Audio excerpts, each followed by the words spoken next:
Baik, eh, baik ya. Saya ingin menyampaikan topik ini. Mudah-mudahan bisa tidak terpotong ya.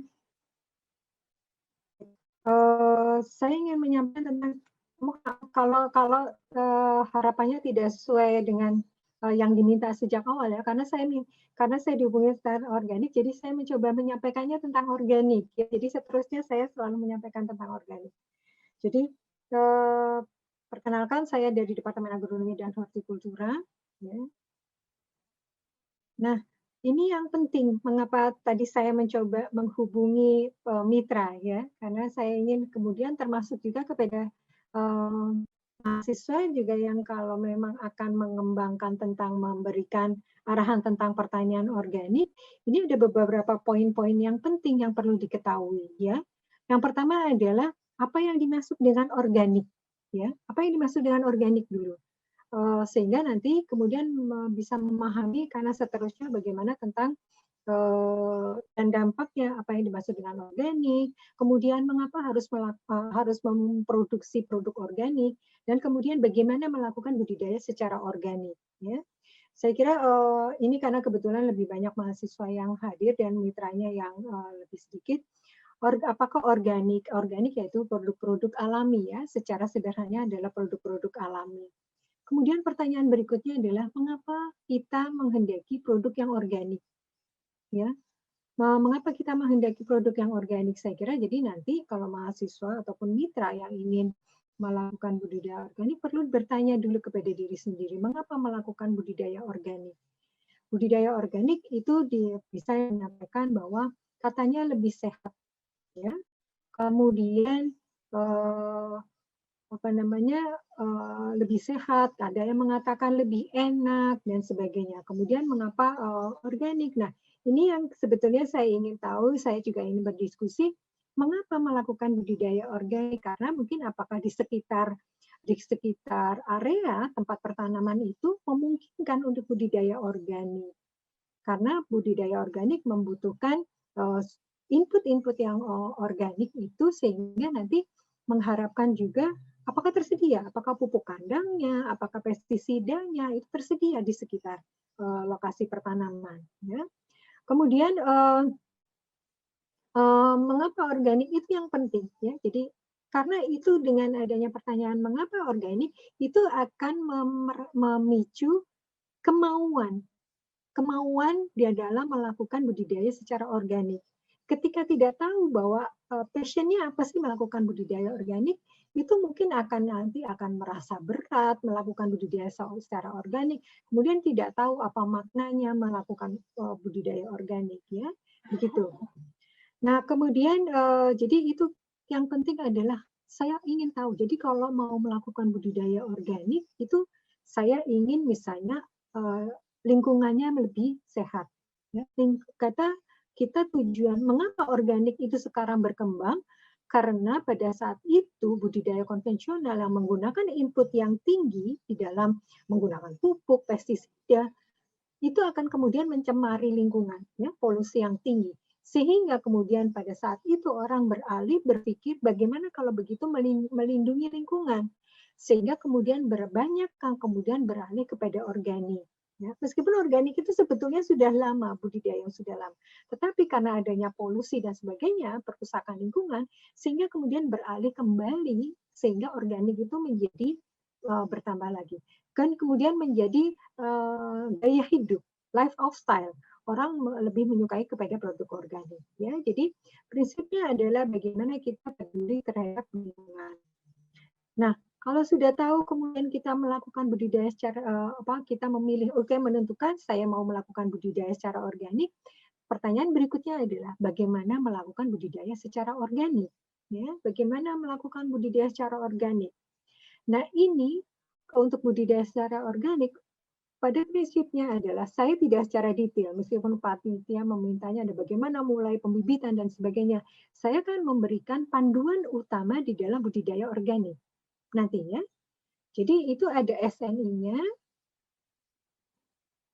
Nah, ini yang kemudian saya tunjukkan. Ini adalah panduan utama. Kita sudah mempunyai standar nasional Indonesia.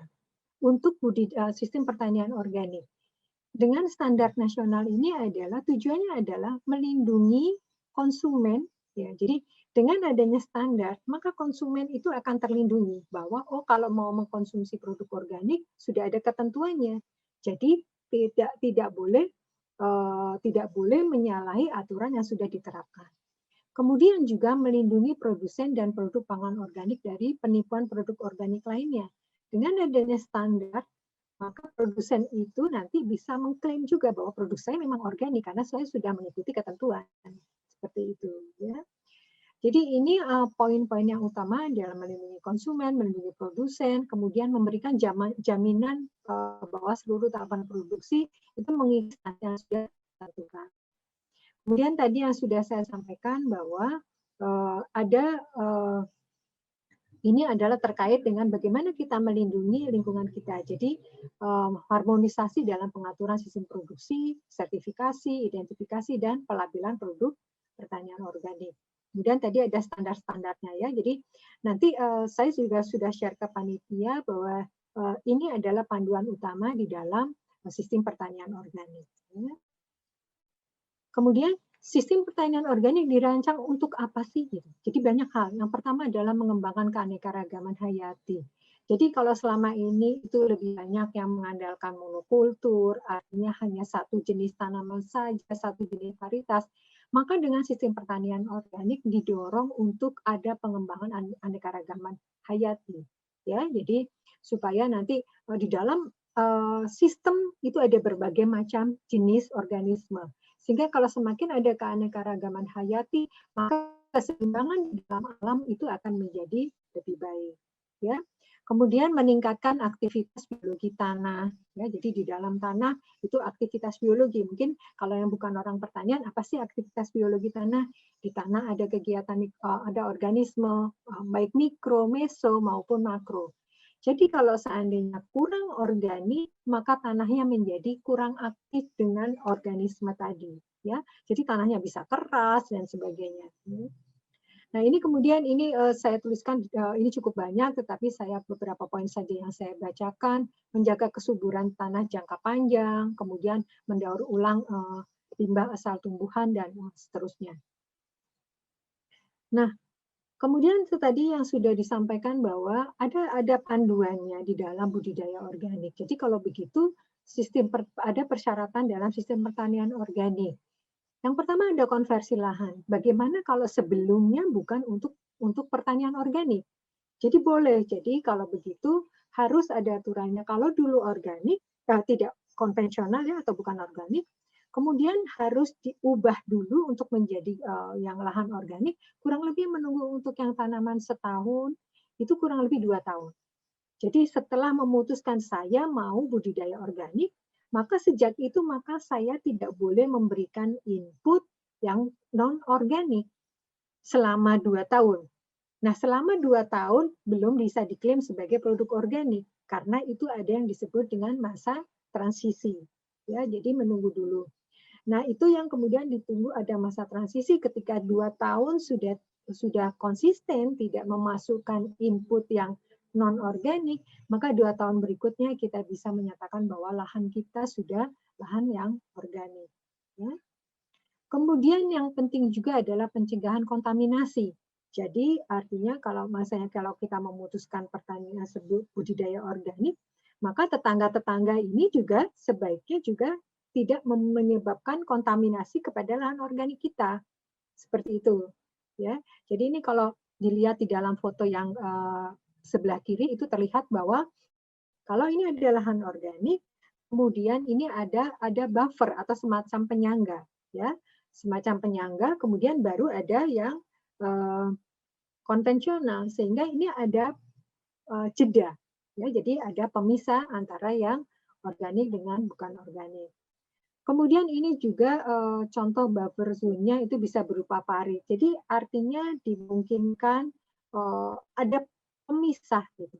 Apalagi kalau pakai pestisida. Kalau pakai pestisida kena angin, kemudian dari yang non-organik terbang ke organik, maka itu dianggap ada kontaminasi. Nah, itu yang nanti tidak memenuhi persyaratan sistem organik. Ya, jadi ini Jadi nanti kalau mahasiswa ini misalnya berkomunikasi dengan mitra, yang mitranya ingin melakukan budidaya organik, ini prinsip-prinsip yang bisa disampaikan.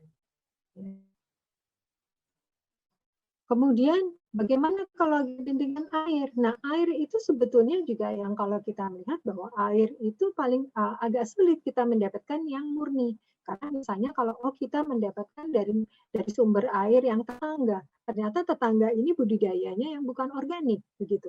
Harusnya kita mendapatkan mata air yang memang betul-betul organik ya.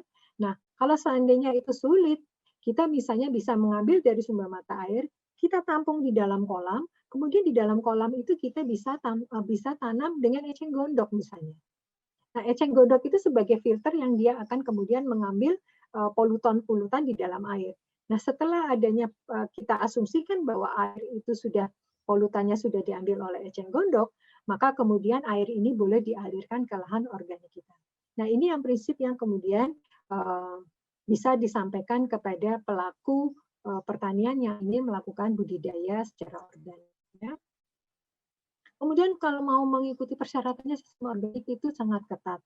Jadi jangan ada mengatakan kemudian kalau waktu itu saya pernah mengikuti seminar tentang organik, ada yang melakukan penelitian itu masih menggunakan jadi pakai pupuk kandang tetapi masih pakai pupuk anorganik gitu. Mengatakan bahwa tidak bisa tanaman tidak bisa tumbuh dengan baik kalau betul-betul hanya pakai pupuk organik. Nah, itu tidak boleh. Jadi kalau namanya 100% organik ya 100%, tidak ada yang namanya ada tambahan diperkaya yang non organik. Nah, kalau ini apa saja cukup banyak ya ketentuannya. Tadi bagaimana mengelola lahan, kemudian bagaimana memilih sumber tanamannya, benihnya. Diharapkan adalah benihnya yang memang bersertifikat organik. Kalau mana seandainya belum ada, bagaimana caranya?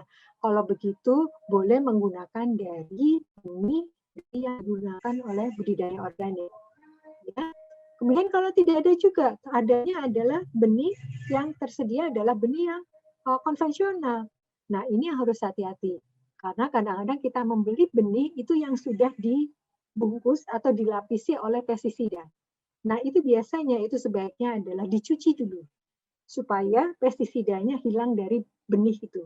Itu yang biasanya saya ajarkan kepada mahasiswa. Jadi kalau mau penelitian organik, maka dia harus cuci dulu seperti itu ya. Jadi ini sangat ketat persyaratannya. Nah, kemudian bagaimana dengan pengelolaan organisme pengganggu tanaman? Itu misalnya hama, penyakit, dan sebagainya. Nah, ini ada beberapa cara. Yang jelas kalau boleh pakai pestisida, tapi pestisidanya non-organik. Macam-macam. Atau pakai perangkap.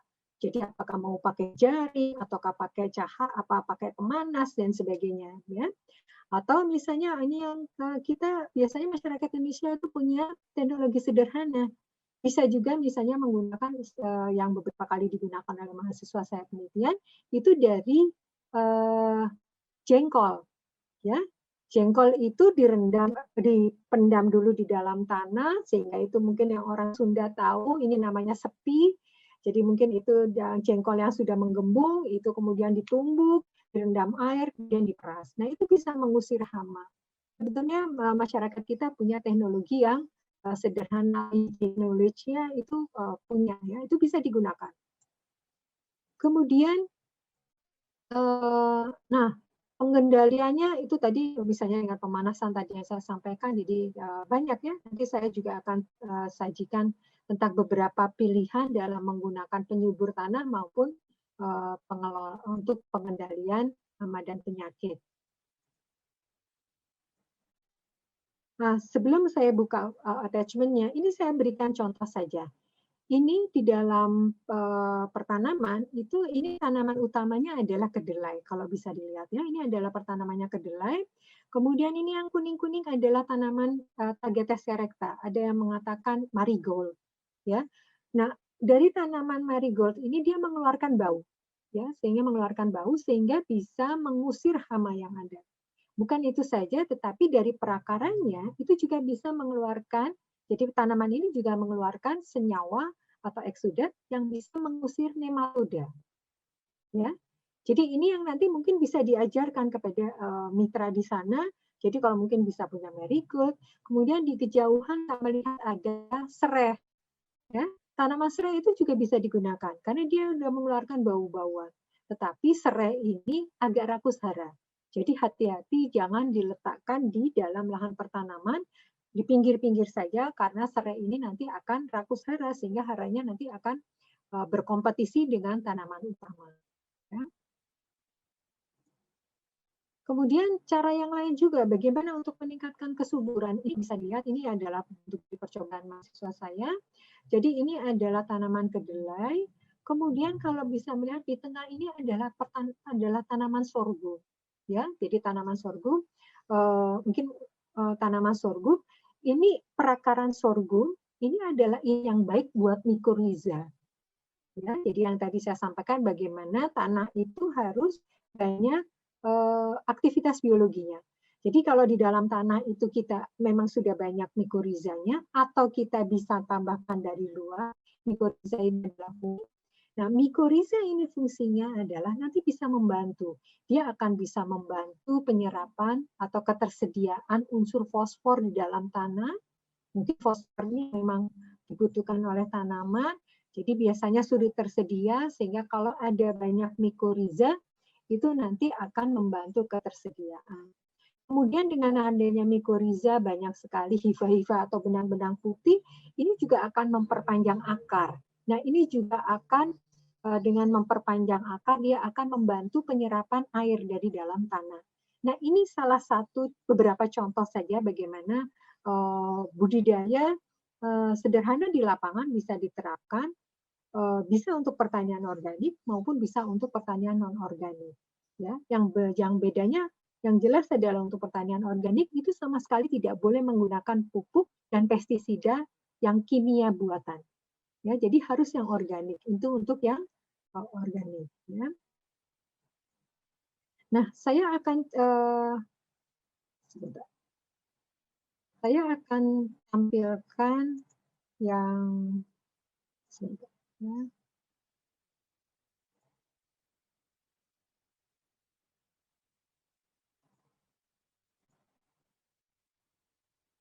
Nah, ini saya tampilkan dari lampiran dari tadi SNI tadi ya. Jadi nanti kalau ada pertanyaan apa saja yang boleh digunakan untuk budidaya organik, di sini sudah ada panduannya. Ya.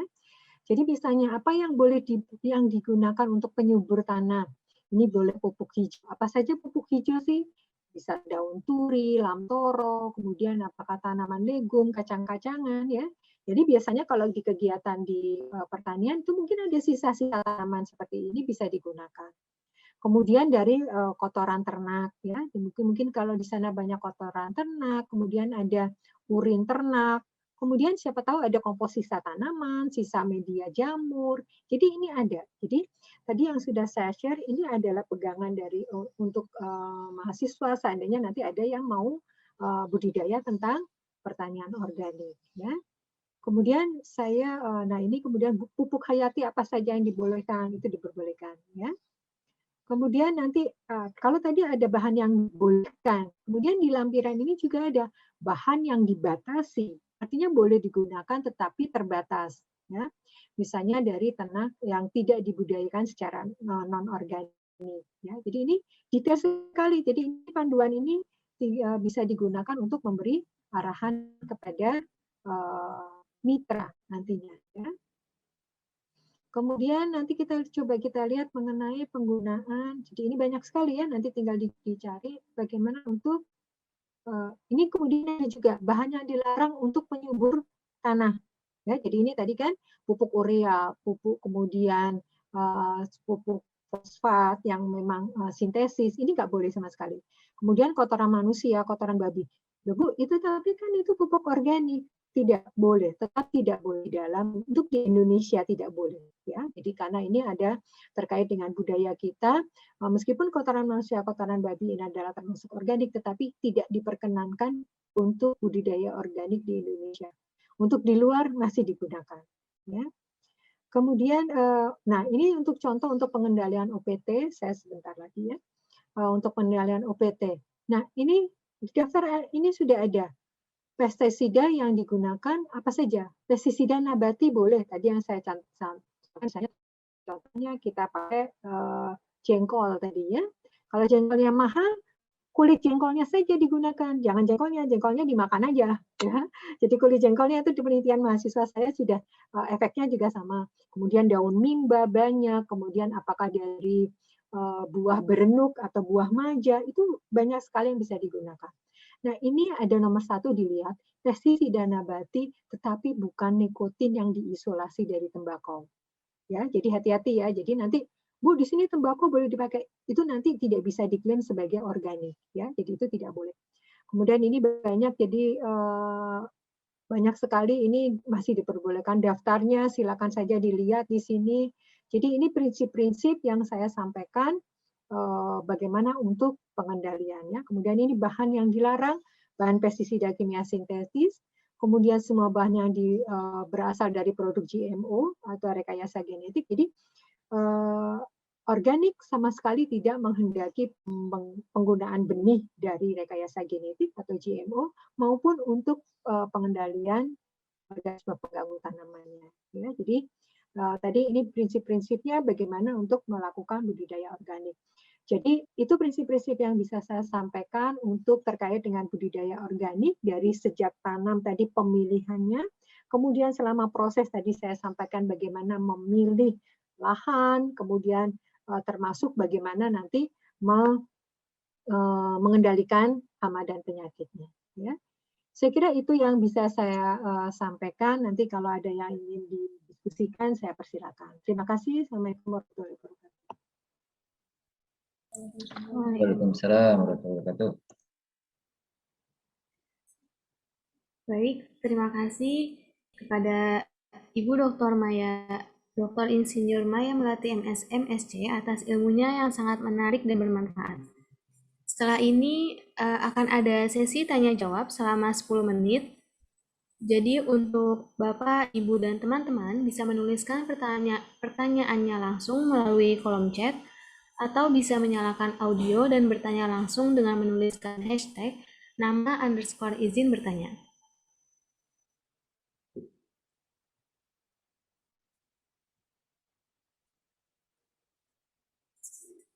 Baik, sudah ada pertanyaan yang masuk dari Rizky. Permisi, saya ingin bertanya, untuk penanganan hama apakah berbeda, Bu? Berbeda, Bu, pertanian biasa dengan pertanian organik. Bagaimana Ibu Maya Melati? Baik, langsung saya jawab ya. Tadi saya sudah saya sampaikan bahwa terutama adalah bahan yang digunakan untuk mengendalikan hama. Ya, jadi sorry, saya puasa jadi suaranya kering. Jadi tadi saya sudah sampaikan kalau pertanian biasa itu kita bisa membeli pestisida sintetis atau pestisida kimia. Kita tinggal beli di toko banyak tersedia. Tetapi ketika kita sudah melakukan budidaya organik, maka yang pestisida kimia tadi tidak diperbolehkan lagi. Makanya tadi saya sampaikan yang di terakhir, apa saja pilihan yang boleh digunakan?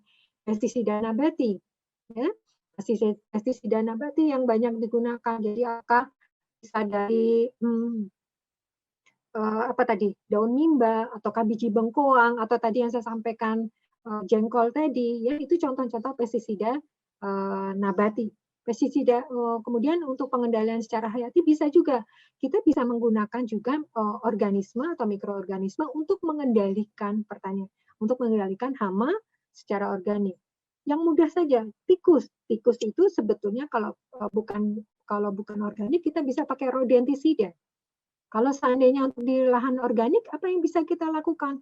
Mungkin kita selain mungkin kita pakai gadung yang beracun, atau pengendalian tikus misalnya dengan burung hantu. Burung hantu itu adalah predator dari tikus, gitu ya. Jadi itu hal-hal seperti yang bisa digunakan dalam mengendalikan organisme pengganggu pada budidaya organik. Begitu ya, Andita?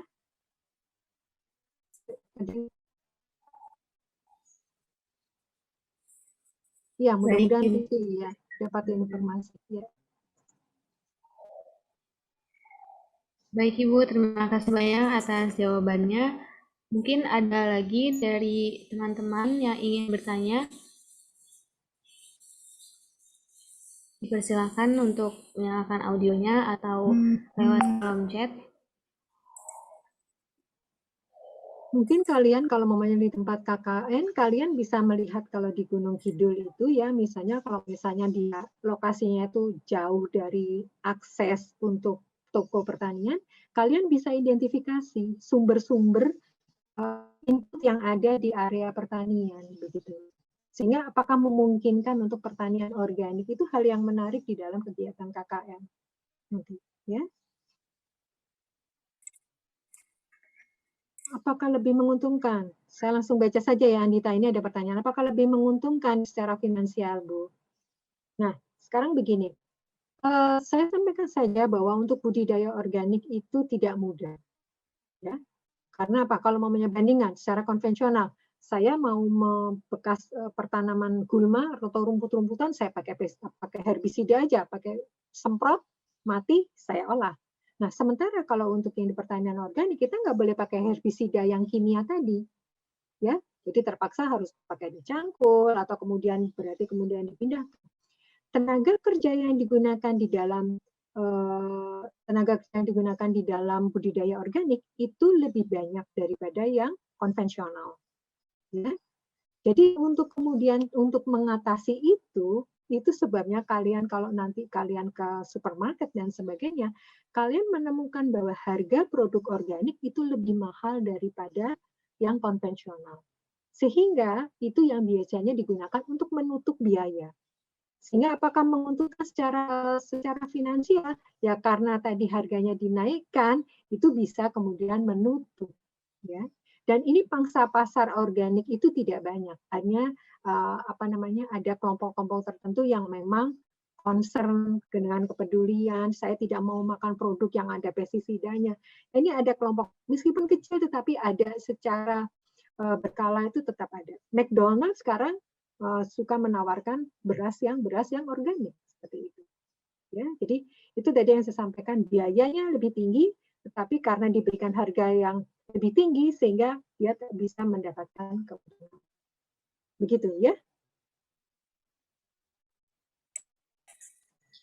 Baik Ibu. Ya. Mungkin dari teman-teman yang lain ada yang ingin bertanya lagi.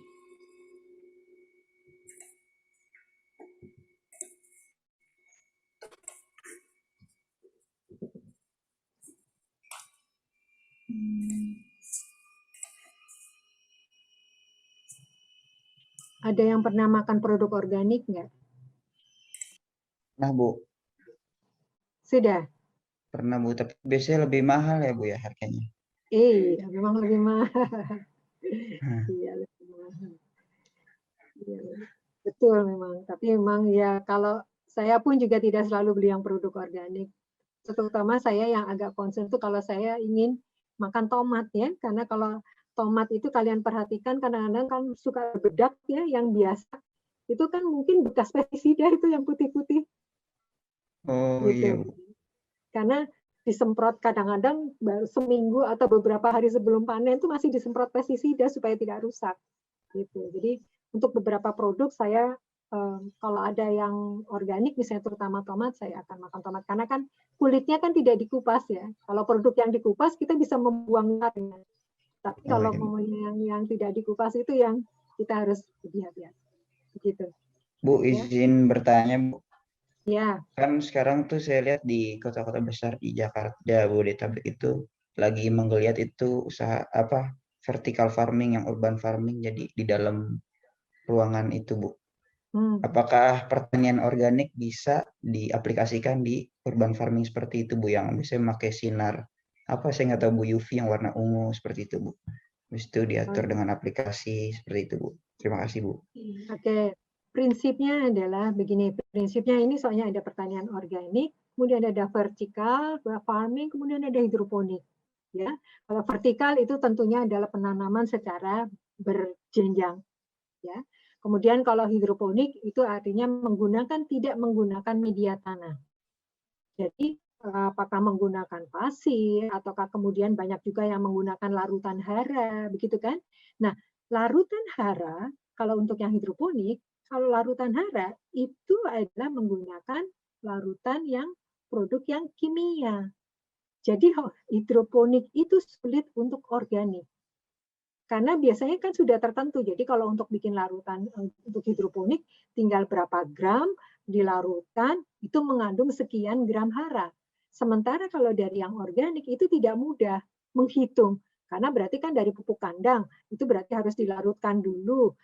Nah itu kan pupuk kandang itu bisa beda-beda tuh. Jadi kotoran ayam, kotoran sapi, sapi berdaging, sapi peternak, itu haranya dari kotoran itu beda-beda. Sehingga itu yang tidak mudah untuk hidroponik, tetapi bisa untuk yang vertical garden dengan media yang tanah tadi. Itu bisa untuk organik. Saya kira gitu ya. Jadi itu istilah-istilah itu yang mungkin kalian perlu pahami. Budidaya organik adalah menggunakan bahan input yang dari organik. Kemudian tentang teknisnya, mau hidroponik, mau vertical garden, itu lain lagi. Ya. Saya kira itu ya, Andika, mungkin bisa menambahkan saya. Nanas ya. Mungkin boleh memberi tanggapan? Boleh, Ibu. Ya, menarik sekali tadi yang disampaikan Ibu Maya Melati. Nah, untuk yang apa namanya, kalau ingin misalkan pertanian organik, tetapi dengan ya mohon maaf kalau saya salah karena saya bukan dari pertanian ya, tetapi dengan lebih mudah untuk merawat atau mengelolanya, mungkin dengan bentuk penanaman di polybag seperti itu. Nah itu mungkin juga berarti bisa ya Bu ya, apa namanya media tanamnya menggunakan atau sistem penanamannya menggunakan yang organik tadi. Bisa Bu, bisa.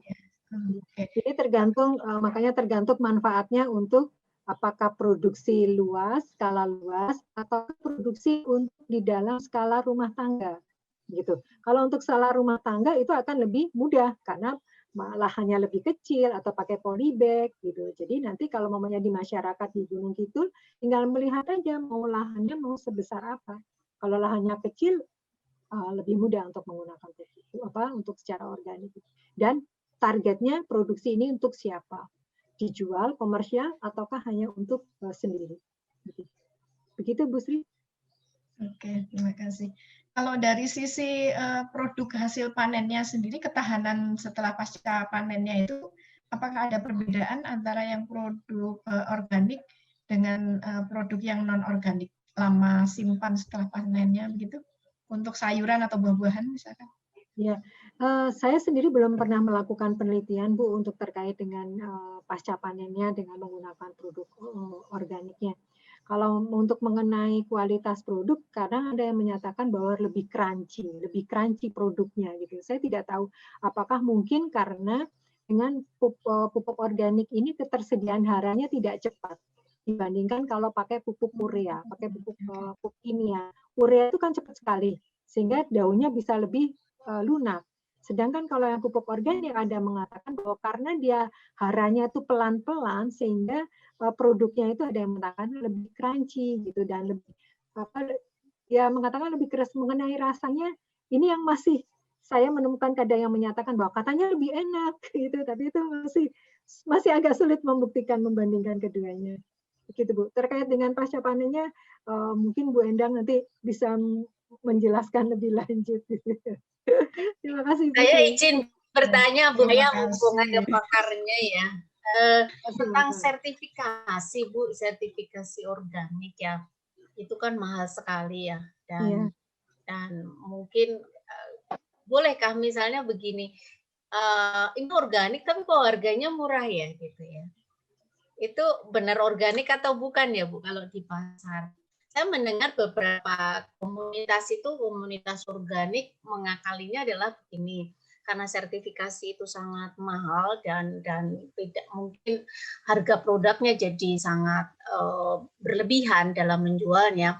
Oleh karena itu ada yang namanya komunitas organik adalah berkumpul dan kemudian ada dan itu yang menginisiasi memang yang petani organik itu. Oke, kamu bisa lihat di tempat saya gitu kan ya, di tempat saya cara menanam, kamu bahkan boleh ikut menanam untuk memberikan trust bahwa saya mengusahakan produk ini secara organik betul gitu. Sehingga kalau menjadi satu grup, menjadi banyak orang, dan akhirnya dari mulut ke mulut, sehingga tidak harus tersertifikasi, Bu, tetapi saling percaya bahwa itu adalah organik gitu kan. Sehingga nah, kayak begitu tuh gimana ya, Bu? Dibandingkan dengan yang tersertifikasi tentunya. Ya, baik. Jadi ini kembali kan ini untuk kepentingan pasar ya, Bu ya. Jadi kalau yang saya pernah dengar memang ini mahal. Yang saya tahu untuk beberapa eksportir itu bersedia membayari kelompok tani. Jadi sertifikasi untuk beberapa petani itu sudah di jadi kelompok tani itu tersertifikasi dan itu katanya dibantu oleh eksportir karena dia ekspor beras organik seperti itu. Nah, tetapi kalau bagaimana untuk kelompok tani yang lain, memang ini kendalanya selalu ini adalah terkait dengan biayanya yang cukup mahal ya Bu ya. Jadi ini kan masalah terkait dengan di pasar. Karena pasar itu perlu pengakuan, ya, pengakuan bahwa apa betul ini memang dibudidayakan secara organik. Kalau self declare itu yang sulit dibuktikan kan, kalau self declare itu hanya mengatakan bahwa ini saya produk organik gitu kan, tetapi ini kalau tidak ada buktinya yang misalnya apalagi kan harus pakai logo organik itu ya, logo organik. Nah, itu logo organik itu adalah dari sertifikat. Nah, itu memang yang sampai sekarang masih kendala. Jadi kalau mau self declare dalam kelompok ya itu mungkin tergantung kepercayaan konsumen ya. Ketika konsumen sudah tahu bahwa mungkin kita bisa menyatakan bahwa tanpa pupuk dan pestisida kimia gitu. Mungkin itu salah satu yang saya menemukan juga di supermarket seperti itu. Karena kalau menyatakan bahwa ini adalah organik, takutnya ini akan ditanyakan sertifikat organiknya seperti itu. Ya, jadi saya kira itu yang beberapa yang bisa disampaikan ya. Tinggal kita kemudian mempromosikan bahwa membudidayakannya seperti ini sehingga lama-kelamaan konsumen akan tahu bahwa oh, kalau misalnya saya membudidayakan dan saya selalu mengkampanyekan bahwa saya menggunakan itu, orang mungkin akan percaya tanpa peduli tanpa menuntut sertifikat, tetapi mungkin konsumen akan percaya ketika saya selalu mempromosikan